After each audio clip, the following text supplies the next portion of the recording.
Now, the news comes just one day after new crime statistics showed the rising number of murders in the city of Detroit. And these changes come just weeks away from a possible state takeover. 7 Action News reporter Jim Kirchner has been gathering new information on this story all day long. What have you learned, Jim?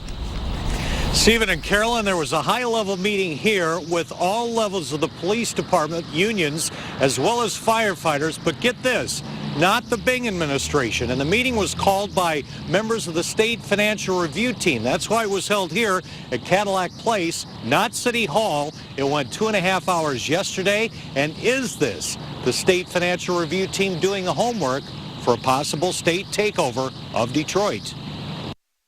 In my opinion, it was a very productive meeting. It was nice that we were able to sit down with them, and they wanted to hear our opinion. They wanted to hear what, some feedback from us, the labor, the people that are protecting the citizens of the city of Detroit. He's the new president of the Detroit Police Officers Union, and he's already facing potential major changes coming at him from two sides, the city and the state.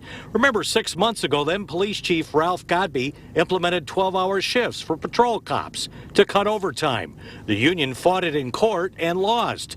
Could it go away under a state takeover? I invited the review team to, by all means, come along and go for a ride along with us. See what our officers are doing. I invited them to come along with me. I'll be more than happy to take them out and show them what it's like to enforce the laws in the city of Detroit and combating crime at the level we're experiencing it. On a 12-hour shift. On a 12-hour shift. And what was the reception? Shift.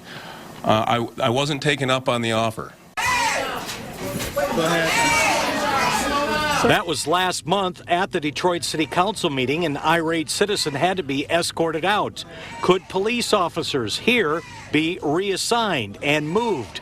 Mayor Dave Bing and interim police chief Logan are floating proposals, trial balloons that could move cops and could eliminate entire units, including council executive protection, gang enforcement, community services, the Violent Crimes Task Force, and some narcotics officers.